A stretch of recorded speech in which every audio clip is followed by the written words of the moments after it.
جی السلام علیکم ورحمۃ اللہ وبرکاتہ۔ ایک سوال آیا ہے سورۃ الفاتحہ میں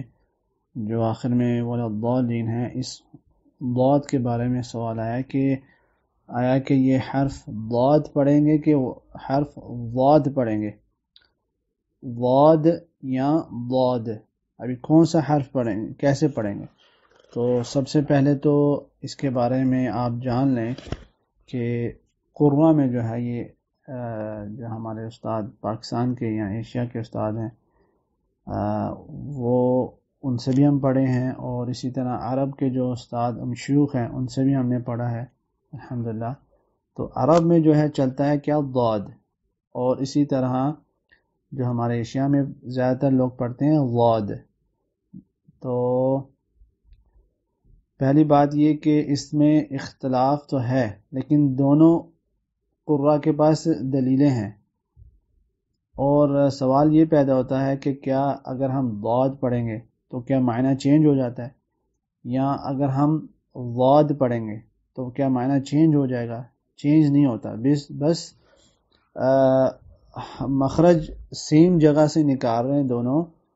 ضاد اور ضاد دونوں ایک ہی مخرج سے نکلتے ہیں، لیکن صرف آواز میں فرق ہے۔ لیکن جس طریقے سے دوسرے جو حروف ہیں جیسے کہ صاد اور سین، اور اسی طرح جو ہے کیا نام ہے ت اور طا، یہ حروف جو ہیں یہ ان کی صفت بھی الگ ہے، اور مخرج مخرج کہہ رہے ہیں، حرف بھی الگ الگ ہے، اور اس سے معنی بھی چینج ہو جاتا ہے۔ لیکن اس سے معنی چینج نہیں ہوگا، اور نہ ہی کوئی زیادہ اس میں کوئی مسئلہ پیش آتا ہے۔ تو ہمارے جو دوسرے جو ایشیا کے جو استاد ہیں، اساتذہ جو ہیں، وہ ایسے پڑھتے ہیں تو ان کے پاس دلیلیں ہیں، اور جو ادھر عرب کے ہیں ان کے پاس بھی دلیلیں ہیں، لیکن اللہ عالم جو میرے ناقص علم میں ہے وہ زیادہ تر راجح یہی ہے کہ ضاد ہے۔ لیکن چونکہ ہم عرب میں ہیں تو یہاں پہ ضاد آتا ہے، تو ضاد یہاں پڑھتے ہیں، آپ ضاد پڑھ لیں، اگر آپ وہاں پر ہیں تو آپ ضاد پڑھ لیں، تو کوئی مسئلہ نہیں ہے، لیکن زیادہ تر ضاد ہی پڑھا جاتا ہے، اللہ عالم ضاد زیادہ پڑھا جاتا ہے۔ بہرحال اس میں کوئی زیادہ یعنی مسئلہ نہیں ہے، صرف یہ ایک علمی چیز کے طور پہ میں یہ آپ لوگوں کو بتا رہا ہوں۔ اور اس کا جو مخرج ہے نا، مخرج آپ ضاد کا اگر مخرج دیکھیں، جو زبان کے جو سائیڈ والا حصہ ہے نا، اس کو بولتے ہیں حافہ۔ جو بھی زبان کے جو سائیڈ والے حصے نا، لیفٹ ہو جائیں یا رائٹ، دائیں یا بائیں، یہ جو حصے نا یہ پورا آگے تک زبان کی نوک تک جو جا رہا ہے نا، یہ سائیڈ والے حصے جو ہیں، جو کہ دانت اور داڑھوں کے ساتھ جو لگ رہے ہیں، زبان مثال کے طور پر بیٹھی ہوئی ہے، اور اس کے جو ساتھ والے حصے نا جو داڑھ اور دانتوں کو لگ رہے ہیں، یہ حصے زبان کے، اس کو بولتے ہیں حافہ۔ تو یہ جو زبان کا جو حافہ، یہ اوپر والی 5 داڑیں جو ہے نا، یعنی دواحق سے لے کر نواجذ تک، یہ جب لگتی ہے نا، یہ حافہ ان داڑوں کے جو ادھر جا کے لگتا ہے، اوپر والی جو داڑیں ہیں ان کو جا کے جب لگتا ہے تو یہ حرف نکلتا ہے ضاد، ٹھیک ہے جی۔ تو اس کو چونکہ حافہ سے نکلتا ہے یہ مخرج، حافہ یعنی سائیڈ والا حصہ جو ہے، تو اس لیے اس کو مخرج حافہ ہی کہتے ہیں، حافیہ اس کو کہتے ہیں۔ ابھی آپ لوگوں کو معلوم ہونا چاہیے کہ ضاحک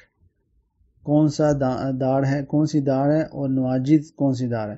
ابھی آپ یہ سوچ لیں کہ مثال کے طور پر آگے والے جو سامنے کے جو 2 دانت ہیں نا، سامنے کے، اس کو 2 دانتوں کو کہتے ہیں ثنایا علیہ، یعنی علیہ اعلیٰ اوپر ہے، اور نیچے کے جو سامنے کے جو 2 دانت ہیں نا، اس کو بولتے ہیں ثنایا سفلا۔ اچھا، جو اوپر والے ثنایا علیہ، اس کے جو سائیڈ میں، ابھی ایک سائیڈ میں لیں، اس کے جو سائیڈ میں جو ہے نا، لیفٹ اور رائٹ، یہ دونوں جو ہیں رباعی کہلاتے ہیں۔ ثنایا علیہ کے جو لیفٹ میں یا رائٹ میں جو ایک ایک دانت ہے نا، لیفٹ رائٹ میں، اس کو بولتے ہیں رباعی، یعنی کاٹنا، جس سے کوئی چیز کاٹتے ہیں نا، تو رباعی۔ اس کے آگے لے لیں نوک والے جو دانت ہیں لیفٹ اور رائٹ میں، اس کو بولتے ہیں نوک والے دانت، اس کو بولتے ہیں انیاد۔ تو یہ 12 ہو گئے، یعنی مثال کے طور پر ثنایا علیا اور ثنایا سفلا، یہ دو اور دو، سامنے کے جو دو اوپر ہیں اور دو نیچے، یہ 4 دانت ہو گئے. انہی دونوں کے لیفٹ رائٹ میں جو 4 دانت ہیں، ہر جانب ایک ایک، اوپر ثنایا علیا کے لیفٹ اور رائٹ یہ 2 ہو گئے، اور نیچے ثنایا سفلا کے لیفٹ اور رائٹ یہ 2 ہو گئے، یعنی 2 اوپر اور 2 نیچے، لیفٹ رائٹ 4 ہو گئے. یہ رباعی ہو گئے. اور رباعی کے اسی طرح اوپر نیچے دائیں بائیں ہر جانب ایک ایک جو نوکدار دانت ہے نا، اس کو بولتے ہیں انیاب. تو یہ 4 ہو گئے، یعنی 4 ثنایا،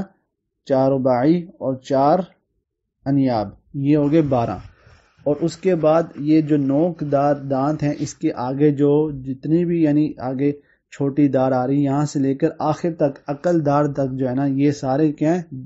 یہ داڑیں ہیں. 20 داڑیں ہیں، یعنی ہر جانب جو ہے آپ دیکھیں ہر جانب 5 ہیں، یعنی اوپر لیفٹ میں 5 ہیں اور رائٹ میں 5 ہیں، نیچے لیفٹ میں 5 اور رائٹ میں 5، تو ٹوٹل 32 دانت ہوتے ہیں ہمارے منہ میں. تو یہ ضاحک جو ہے نا، انیاب جو نوکدار دانت ہے، اس کے جو پیچھے جو ہے نا دار شروع ہو جاتی ہے، اس کو پہلی دار کو بولتے ہیں ضاحک. ضاحک بولتے ہیں یعنی ہنسنا، ضحک سے مسکرانا. تو یہاں جب ہم مسکراتے ہیں نا، تو یہ ایک چھوٹی داڑ ہے، یہ بھی نظر آتی ہے، تو اس لیے اس کا نام ہے ضاحک. یہاں سے لے کر آخر والی جو دار ہے نواجذ، اس کو جو ہے کیا نام ہے، عقل دار جس کو کہتے ہیں، یہاں تک. ابھی مخرج کیا ہے کہ زبان کے جو سائڈ والا حصہ حافہ جس کو کہتے ہیں، یہ جب اوپر والی داڑوں کو یعنی ان کے ادھر لگتا ہے تو یہاں سے حرف نکلتا ہے ضاد، نہ کہ زبان کا جو آگے والا حصہ ہے وہ سامنے دانتوں کو، یعنی جو ثنایا علیہ ہیں سامنے والے جو 2 دانت ہیں، زبان کا آگے والا حصہ جو ہے، آگے والی جو نوک ہے وہ سامنے لگے تو وہاں سے دال ادا ہوتا ہے، نہ کہ ضاد. تو بہت سے لوگ آگے ان دونوں کو ٹچ کرتے ہیں، یعنی ثنایا علیہ، زبان کو ثنایا علیہ پر لگاتے ہیں، اس کی جڑ پہ لگاتے ہیں اور آواز نکالتے ہیں ضاد کی، نہ کہ یہ غلط ہے بلکہ مخرج ہی خراب ہو جاتا ہے. تو یہاں سے دال نکلتا ہے، ضاد کا مخرج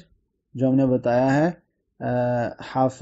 حافت اللسان، سائڈ والا حصہ جو 5 داڑوں کو لگے، تو یہاں سے حرف نکلتا ہے ضاد. تو